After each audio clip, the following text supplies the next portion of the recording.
Quando a gente fala da saúde da empresa, a gente tem que entender quem são as pessoas que trabalham naquela empresa. Se você está falando de uma pessoa branca, tem coisas que não atravessam. Agora, quando você fala de pessoas negras, tem situações que atravessam elas de uma forma que mexem na estrutura dela emocional, que afetam a condição dela quanto trabalhadora, a condição dela quanto mãe, a condição dela quanto ser humano. E isso acontece há muitas gerações.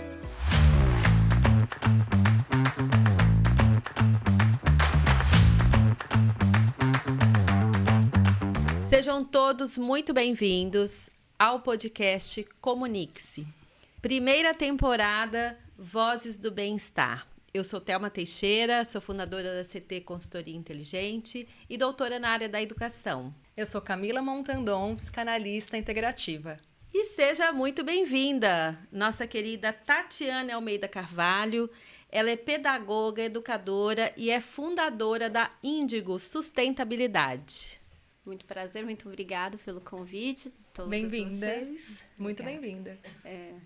Tati, você pode falar um pouco sobre você? Quem é a Tatiane?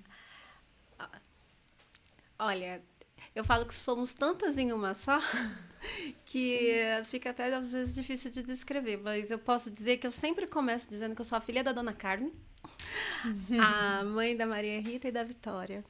Eu sou professora, tenho 20 anos de educação, eu faço parte de um coletivo de mulheres, na verdade é um coletivo periférico chamado Empodera Favela, que nós temos como propósito apoiar o combate à desigualdade social. Nós não acreditamos em um país diverso se não acabarmos com a desigualdade. E pensando na desigualdade, a gente entende que a mudança ela tem que ser sustentável. Então, por isso que também fundei a Índigo. Então, sou sócia fundadora da Índigo. Dentro desse processo de combate à desigualdade, da luta contra essa desigualdade, nós temos um projeto chamado Mercado Solidário. E o nosso Mercado Solidário, ele fala muito sobre a importância de olhar o alimento como uma forma de empoderar essas mulheres. Porque quando uma mulher tem um alimento dentro de casa, ela consegue dar dignidade para a família. E quando uma família tem dignidade, ela consegue mobilidade social. Muito bom. E o que é letramento racial, na sua visão, e por que ele é tão essencial para os ambientes corporativos mais inclusivos? Como uma boa professora, eu falo que o tempo todo você está se letrando. Você está num movimento de letramento. O letramento racial, ele é fundamental para que você consiga ter novos posicionamentos. Eu vou dar um exemplo dos meus alunos. Eu dou aula para o 2º ano e eles não sabem ler e escrever. Eles conseguem pegar um ônibus? Não. Eles conseguem ler uma revista? Não. Mas depois que eles aprendem a ler e escrever, o universo deles se abre. Eles não são as mesmas pessoas. Eles mudam. E é exatamente isso que eu acredito. Que quando uma empresa, uma pessoa, ela procura o letramento racial, ela se transforma. Ou o mundo, para ela, começa a ter um novo sentido, um novo propósito. E você acha que esse processo de letramento, gostaria de conhecer um pouco mais como funciona esse processo, se puder compartilhar com a gente, como isso impacta na consciência das pessoas? Como eu expliquei, quando você começa a compreender como funciona a estrutura do racismo no nosso país, você começa a criar mais responsabilidade. Primeiro, a responsabilidade social, aí a sua responsabilidade de entender o quanto eu, Tatiane, posso mudar o meu comportamento, posso mudar o meu posicionamento. Quanto empresa muda radicalmente, porque a empresa vai ter que mexer na estrutura dela, se ela realmente acredita que o nosso país ele é diverso, a igualdade ela precisa acontecer em todos os setores. Quando você aprende a importância de olhar todas as raças, de entender a importância de cada uma delas, você tem que colocar cada uma no seu devido lugar. E todos os lugares são para todos.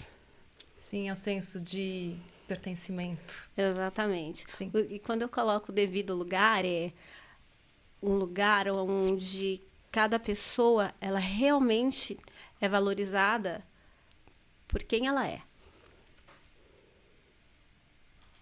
Muito bom. Quando você fala desse letramento racial, né? A gente está aqui falando de bem-estar dentro desse universo corporativo. E você acha que é possível fazer mudanças, né? Junto a toda essa promoção da saúde que a gente tem visto, né? E vai acontecer e precisa acontecer. Sim. Né? Como que a gente pode mudar esse ambiente, esse contexto, trazendo essa consciência de quem nós somos, né? Essa consciência desse colaborador e de fazer sentido a presença dele nesses ambientes. Quando a gente pensa em letramento racial, a gente tem que entender que, principalmente falando da população negra, existem lutas que atravessam gerações. Sim. E que existem lutas que precisam, às vezes, de reparações. Quando a gente fala da saúde da empresa, a gente tem que entender quem são as pessoas que trabalham naquela empresa. Porque se você está falando de uma pessoa branca, tem coisas que não atravessam. Agora, quando você fala de pessoas negras, tem situações que atravessam elas de uma forma que mexem na estrutura dela emocional, que afetam a condição dela quanto trabalhadora, a condição dela quanto mãe, a condição dela quanto ser humano. E isso acontece há muitas gerações. E quando uma empresa fala, olha, eu vou letrar meus funcionários, eu vou me letrar, ela consegue mudar uma sociedade. Tati, você tem uma fala, um tom de voz que pelo menos me levou agora a um silêncio reflexivo. Muito forte. E realmente nos emociona, né? Se alguém pode ver que meu olho tá marejado. É uma voz que penetra no nosso coração. Pelo menos está acontecendo isso comigo, eu gostaria de compartilhar isso com você. Quando você fala de experiências, né, e dessa diferença, a gente pode ter uma ideia, mas a gente nunca vai saber exatamente como que é. Sim. Você se importa de compartilhar alguma experiência sua? Se isso for confortável para você, obviamente. Para aumentar o nosso nível de consciência. Tá. Eu posso... antes eu sentia muita dor para contar. Aí eu posso dizer que o processo de terapia salvou minha vida. Terapia salva vidas. Pensar na saúde mental das pessoas salva vidas. Eu já trabalhei em um lugar e foi pedido para eu alisar o cabelo. Eu usava black e aí a pessoa pediu: olha, você é muito bonita, mas se você alisar o cabelo, você vai estar mais de acordo com o processo da nossa empresa. Aí eu falei: como assim? Mas eu não sou bonita? Não, mas é que todo mundo tem que seguir um padrão. Fui para casa. Aí eu olhei para meu cabelo, olhei para minha mãe. Eu tava grávida, né? Aí eu fiquei pensando na minha filha.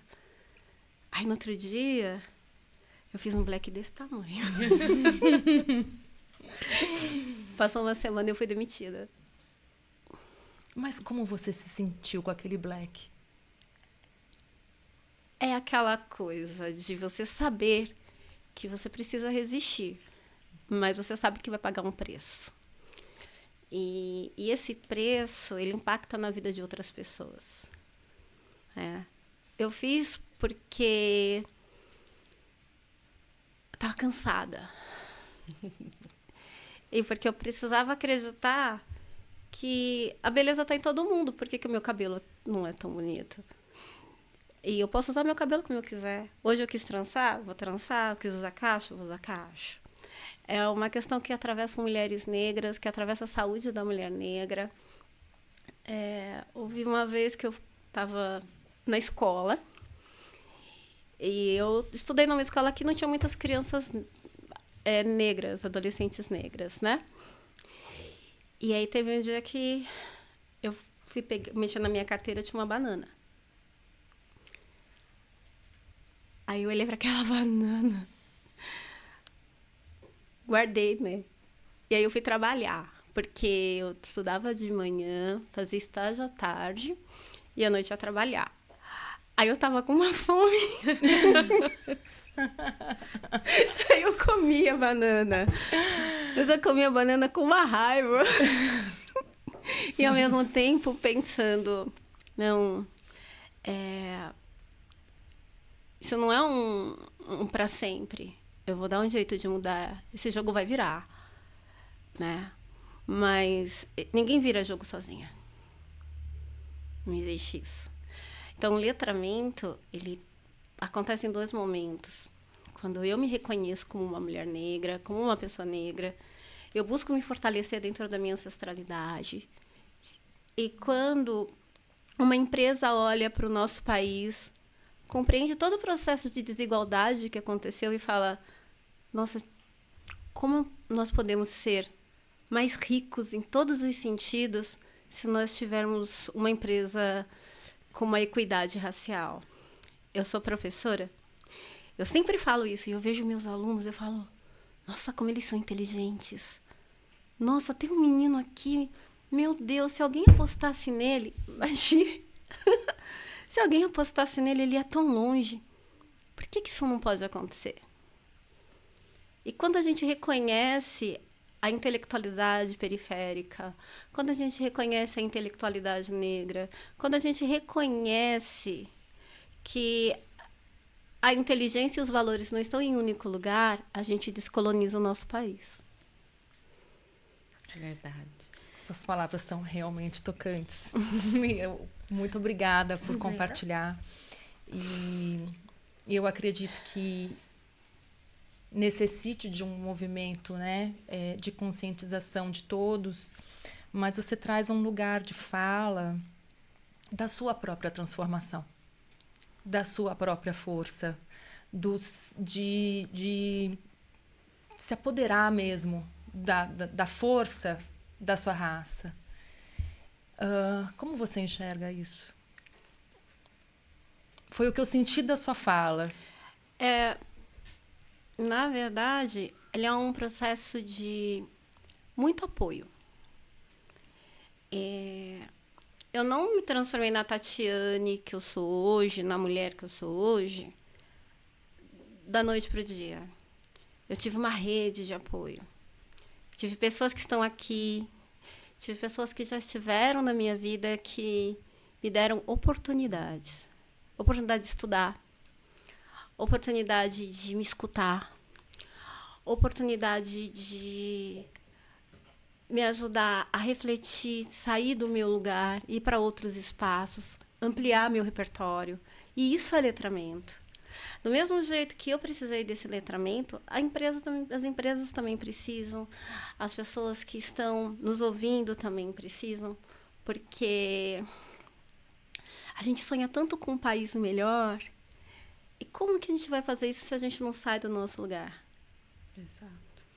Minha querida, tá muito bom te ouvir, tá maravilhoso. Uma delícia te ouvir. Mas a gente precisa finalizar. A gente agradece demais a sua presença. Em outros momentos a gente continua esse bate-papo. Seja muito bem-vinda. E parabéns pela coragem, pelo trabalho, pela resiliência, né, que você imprime na sua vida, dentro do seu contexto. Gratidão, namastê e até o próximo encontro. Obrigada, Tati. Axé.